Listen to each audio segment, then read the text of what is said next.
ठीक है, तो आराम से समझेंगे, समझने वाली चीजें होंगी। गोलमेज सम्मेलन आप लिख लीजिए, गोलमेज सम्मेलन, गोलमेज सम्मेलन,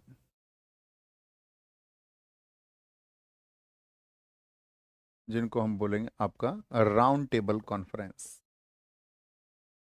राउंड टेबल।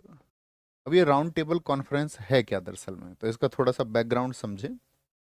तो बैकग्राउंड ये था, आप सब लोग जानते हैं साइमन कमीशन भारत आया। तो साइमन कमीशन भारत क्यों आया था, हमने आपको बताया था कि भाई भारत में जो आपका उस समय पर मॉन्टेग्यू चेम्सफोर्ड रिपोर्ट थी 1919, उनको क्या बोलेंगे, उनकी समीक्षा करने के लिए आया था। या ये कहा गया था उसमें कि 10 साल के बाद में एक आयोग का गठन होगा। तो साइमन जो एक कमीशन है वो होना तो 1931 में गठित था, लेकिन हमने आपको बताया कि वो 1928 में ही गठित हो गया, 1928 में। लेकिन उसमें क्या था कि कोई भी भारतीय शामिल नहीं था, तो उसको व्हाइट मैन कमीशन क्या कहा गया और उसका बहुत विरोध हुआ। तो वो जो साइमन आयोग आया उसने जाकर के अपनी रिपोर्ट फिर दे दी 1930, आप जानते हैं उसने अपनी रिपोर्ट को जो है वो सबमिट कर दिया। तो जब उसने रिपोर्ट दी अपनी, तो उन रिपोर्ट पर विचार करने के लिए, किस लिए गोलमेज सम्मेलन हुए थे, राउंड टेबल कॉन्फ्रेंस किस लिए हुए थे, याद रखना ये हुए थे साइमन आयोग की रिपोर्ट पर। साइमन आयोग, जो साइमन कमीशन था, साइमन आयोग की रिपोर्ट की रिपोर्ट की समीक्षा के लिए, समीक्षा के लिए, फॉर व्हाट, क्या बोलेंगे, to review, to review Simon commission से report, Simon, to review Simon commission से रिपोर्ट,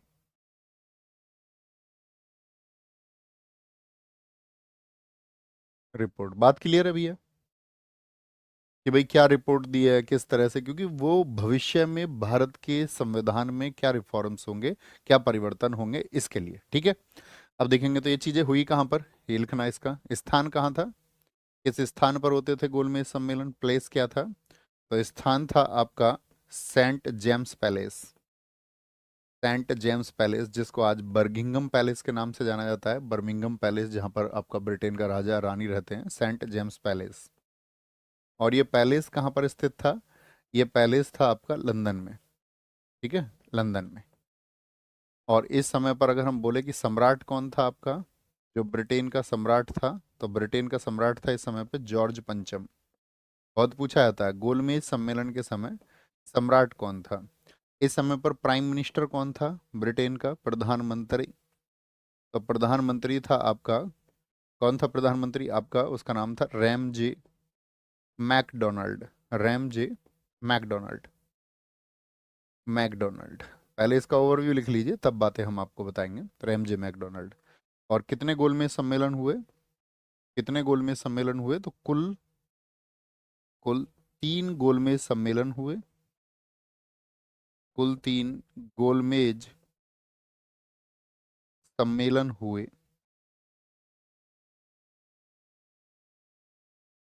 3 गोलमेज सम्मेलन टोटल हुए, जिसमें से अगर पहले गोलमेज सम्मेलन की बात करें, दूसरे की बात करें और तीसरे की, तीनों को लिख लेना, इन तीनों की डेट पूछ ली जाती है। तो जो पहला गोलमेज सम्मेलन हुआ था वो हुआ था 12 नवंबर से शुरू, 12 नवंबर 1930 से, और अगले साल 19 जनवरी 1931 तक चला था, 19 जनवरी 1931। ठीक है जी।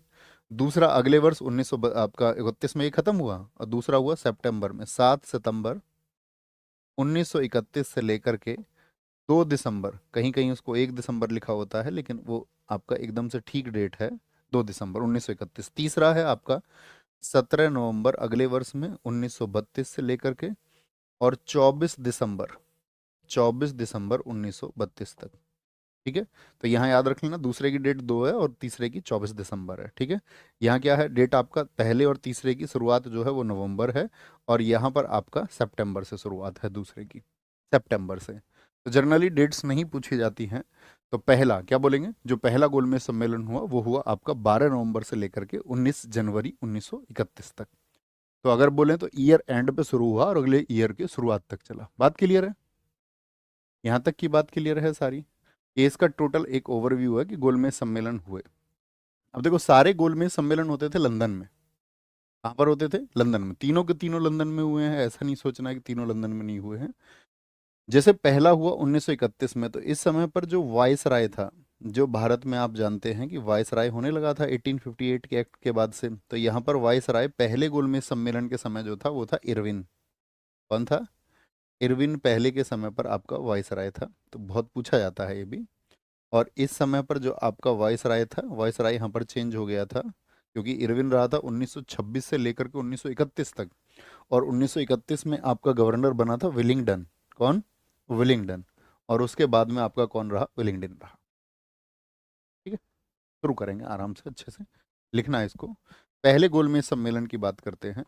पहला गोलमेज सम्मेलन, या हम कह सकते हैं प्रथम गोलमेज सम्मेलन। प्रथम गोलमेज सम्मेलन, first round table conference.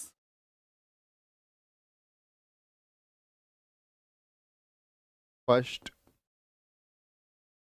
Round table, RTC लिख दें इसको, first round table conference, first RTC. तो जो फर्स्ट आरटीसी हुआ, इसमें भारत के प्रतिनिधियों को बुलाया गया, भाई लंदन में आए, आप आइए। अच्छा, जब पहला आपका गोलमेज सम्मेलन हुआ है, तो एक प्रश्न आपको ध्यान रखना है यहाँ पर कि भारत में कौन सा आंदोलन चल रहा था इस समय। हमने आपको पिछली ही कक्षा में समझाया उस आपका जो आंदोलन था उसका बैकग्राउंड क्या था। तो दांडी मार्च शुरू हुआ था, हम सबको पता है, 12 मार्च से। और वहीं पर ये बात थी कि भाई 6 अप्रैल 1930 को हम नमक कानून को तोड़ेंगे। और फिर 9 अप्रैल को एक सविनय अवज्ञा की घोषणा कर दी गई थी कि भाई सविनय अवज्ञा हमको चलाना है। जो असहयोग हम पहले चला चुके थे उससे भी बड़े स्केल पर, उससे भी एक बड़े पैमाने पर हमको इस बार सविनय अवज्ञा को, जिसमें हम कर भी नहीं देंगे और जिसमें हम लगान भी नहीं देंगे, इस मुद्दे को चलाया गया था। तो इस समय देश में सविनय अवज्ञा का माहौल था। और इधर क्या कर रहे थे? लंदन में क्या हो रहा था? ब्रिटिश सरकार कर रही थी कि समीक्षा कि भविष्य के लिए क्या हो। क्योंकि आपको पता होना चाहिए 1929 दो मेजर कारण रहे यहाँ पर, मुख्य कारण। एक तो क्या हुआ, 1929 में कांग्रेस ने लाहौर अधिवेशन में क्या बोल दिया था? तो 1929 में एक स्लोगन आ गया था, पूर्ण स्वराज्य। पूर्ण स्वराज्य के लिए मांगे उठने लगी थी कि भाई अब तो डोमिनियन स्टेटस छोड़ करके ये भारतीय पूर्ण स्वराज्य की बात कर रहे हैं।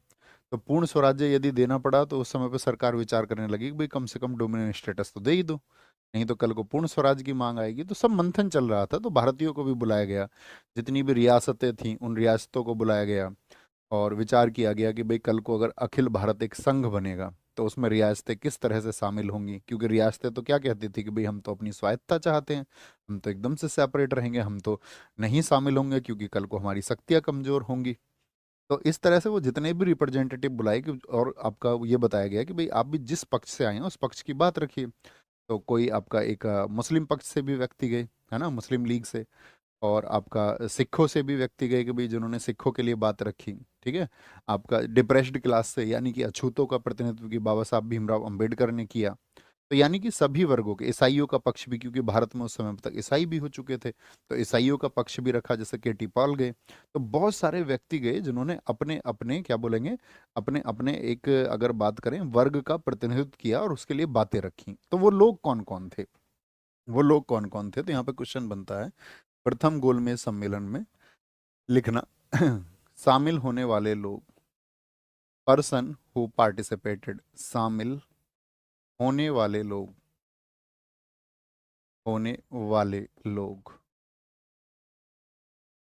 Person who participated. कौन कौन व्यक्ति थे?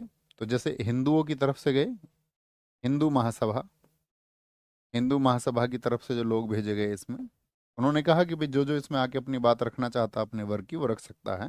तो हिंदू महासभा की तरफ से गए थे यहाँ पर M R Jayakar, M R Jayakar. और ये एक ऐसे व्यक्ति हैं, एम आर जयकर, जो आपका कॉमा लगा के लिख लेना, V S Moonje, V S Moonje. M R Jayakar एक ऐसे व्यक्ति हैं, और साथ में एक व्यक्ति है तेज प्रताप सप्रू, और साथ में बाबा साहब भीमराव अंबेडकर। ये तीन प्रमुख व्यक्ति आपको याद रखने हैं हमेशा, जिन्होंने तीनों गोलमेज सम्मेलन में भाग लिया था, तीनों में। हम सब करके बताएं जी, हम इस बात को याद रखेंगे।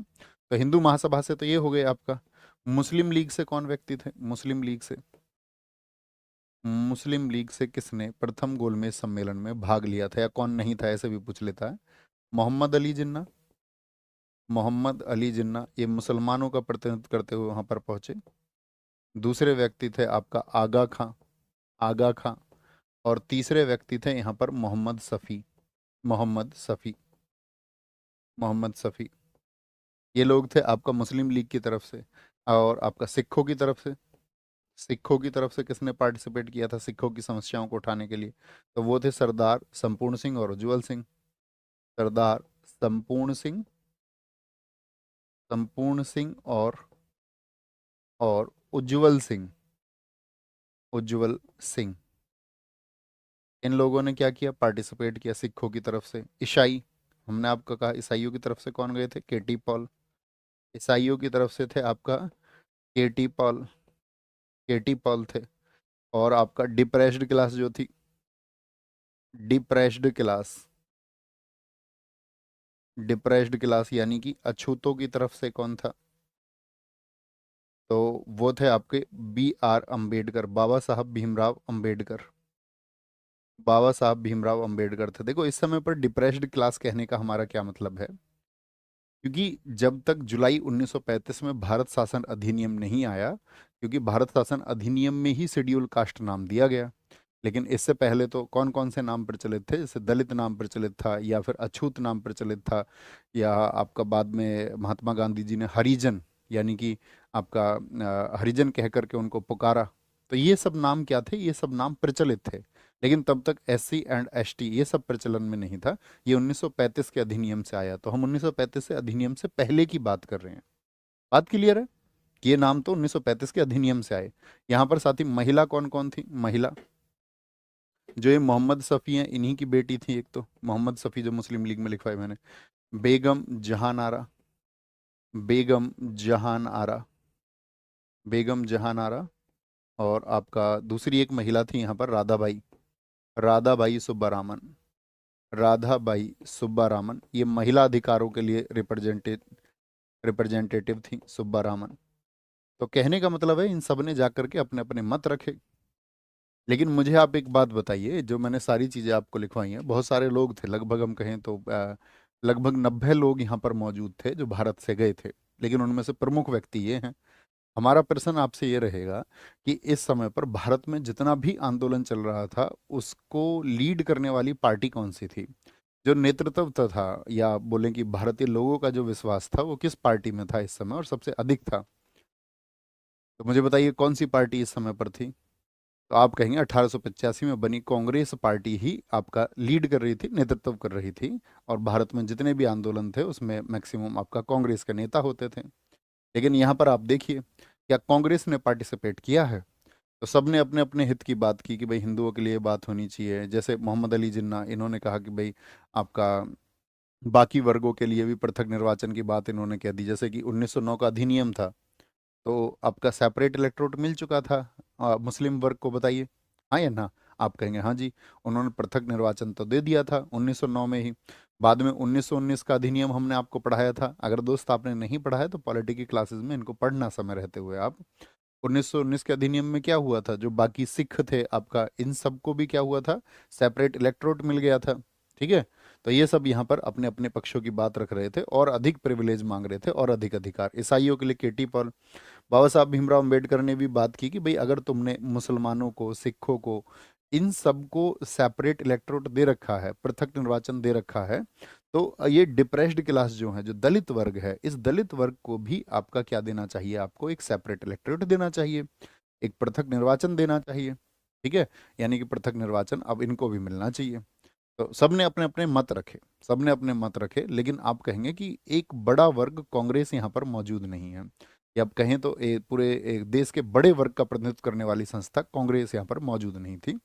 और कांग्रेस के मौजूद यहाँ ना रहने के कारण यहाँ पर विचारों में बहुत ज़्यादा मतभेद हुए। और यहाँ पर आप ऐसा समझिए कि उन्होंने देखा कि राउंड टेबल कॉन्फ्रेंस में जितनी भी बातें हुई, उन सबको सुना गया, सबके पक्षों को लिखा गया, तीखी बहस हुई वहाँ पर। और कहने का मतलब है कोई परिणाम इसका नहीं निकला, क्योंकि ब्रिटिश सरकार ये बात समझ गई कि अगर जब तक कांग्रेस इसमें शामिल नहीं होगी, और कांग्रेस